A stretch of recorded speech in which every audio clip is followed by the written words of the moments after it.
Good morning, everyone. It's Lee Henson, president and founder of Agile Dad, and it's time for today's episode of the Daily Standup. So, without any further ado, let's get started. It's 2022. Today is Monday, January 3rd. I can't believe 2021 is over already. But I wanted to talk to you about a topic that many people, I don't know, they get all in a fluster about. And it's about New Year's resolutions. And I know you're thinking, oh my goodness, another talk about this. But I want to tie it into something that tell a story about something that I recently encountered that just changed my whole view on resolution. So here we go. I was having a conversation with a senior level executive. Let's just say someone you may or may not have seen on Shark Tank. And this executive and I were having a nice conversation. And I asked him, I said, so tell me, what makes you the successful man that you are? What makes you so prolific at what you do? And he said, this key to success is really something very simple. He says, it's something I learned when I was much younger from an older, wiser lady who taught me. He says, so may I share this story with you? I said, yes, please. So I'm going to ask you, may I share this story with you? This is an incredible story called Three Yellow Post-it Notes. Here we go. So this executive explained to me that every single night before he goes to bed, he has three yellow post-it notes, sticky notes, just standard square post-it notes sitting on his bathroom counter. And every night before he goes to bed, he writes down the three things that must be done first thing the next day.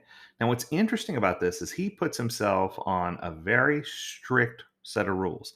He says, I am not allowed to touch the newspaper, social media, turn on the TV, get on a computer. I'm not allowed to do anything until I do these three things. Now, some of these things could be personal things, kiss my spouse and tell her good morning. It could be something, uh, you know, less personal, go for a morning jog or do my morning workout routine or exercise, or it could be something work related, even, finish the task that I promised to finish on Friday so that it's done first thing on Monday morning, right? So there's lots of things you can do.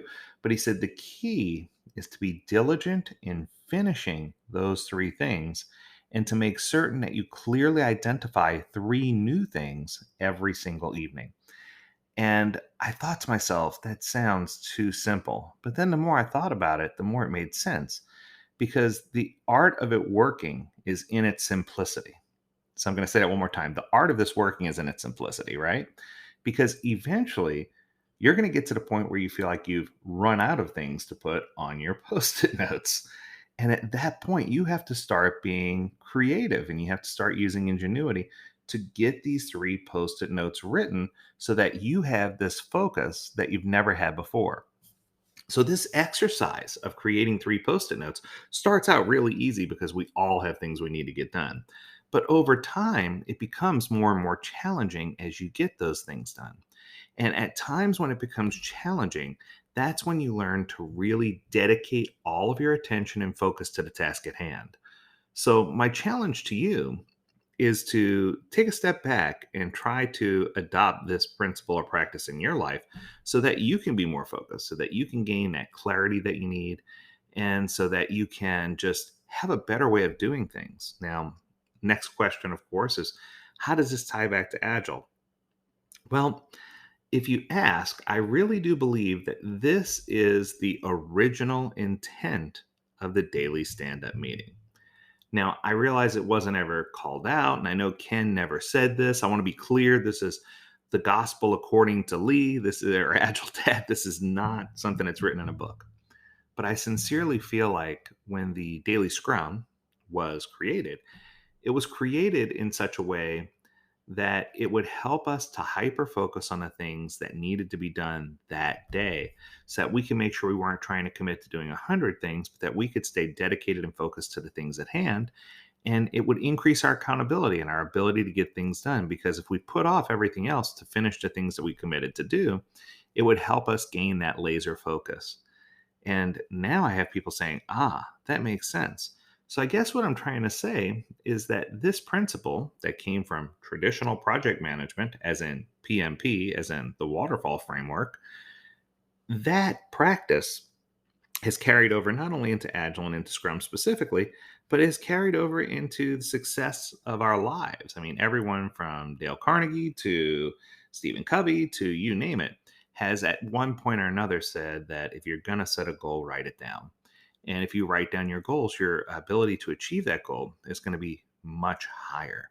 So you're going to have a greater success rate or a greater chance of succeeding at finishing your goal and accomplishing the things you set out to do if you write things down. Now, this is the part where it got counterintuitive. In the daily scrum or daily stand up, we say nothing should be written down because if you're writing things down in a stand up, that means that you are breaking a violation of the team's trust by implicitly writing down details that are going to be reported out to other people. I think the key here is report it out to other people. If the team would like to, especially in this hybrid slash remote work environment, if the team feels like they would like to record what they commit to do each day, whether it's a verbal recording or a written recording, I think that that is healthy and I think it's a good thing. And I think they should do that as long as there's no archive of these that someone's going to go back to and say, hey, but on June 22nd, you said, we don't want to do that. We want to make sure that if we do this, that it's done in such a way that the team can use it to be a productive tool, that they can use it to be something that they can press forward with. So, key takeaways for today. Number one, don't be afraid to set realistic goals because if you set realistic goals, your resolution can come true. So, I guess what I'm trying to say is instead of I'm going to lose weight, why don't you say I'm going to lose 3 to 5 pounds in the next 4 weeks? Do something that's realistic, something that's logical, and something that's going to put you in a position to succeed and keep the weight off.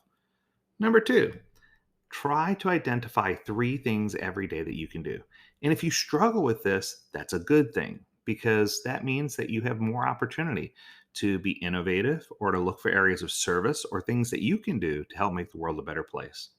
And then, of course, number 3, the tie back to Agile, is that if you incorporate this into your daily stand up and make it something where everyone isn't necessarily saying, this is what I did yesterday, this is what I'm doing today, and I don't have any impediments. If you switch it up and say, hey, these are the things that I committed to do yesterday and I got those done, or I got all those done but this one, or whatever the case may be. Today, I plan on wrapping up that last one and committing to do these things. And instead of reporting impediments in this meeting, now this is interesting, instead of reporting an impediment exists, we should be reporting the status of any current impediment that's outstanding. Meaning you don't wait till this meeting to report an impediment, but I might wait until this meeting to say, hey, that impediment that I had before, this is where I am. This is what's going on with it. And I think that's critical. That's important because I think that as soon as we see an impediment or identify an impediment, we should let people know. And certainly if we solve an impediment, we should let people know. But if there's an impediment that's outstanding, it's important that we let people know. And the daily stand-up is a good place where you have the right people there typically that can help you resolve many issues. So there you have it. What a good way to kick off the new year, talking about resolutions and getting things done. I want to thank everybody who reached out to me and said, hey, you need to do a resolution podcast because I feel like it's a healthy thing to do. And I appreciate each and every one of you. And most importantly, I appreciate your patience. We were switching over from one podcast host to another, and we lost a few episodes. We're going to do our best to try to get those episodes back up. But if we don't, nevertheless, don't worry. You'll have a daily stand-up podcast every single day here. So as always, I encourage you to stay healthy, stay well, and stay agile, my friends. Until next time, do take care.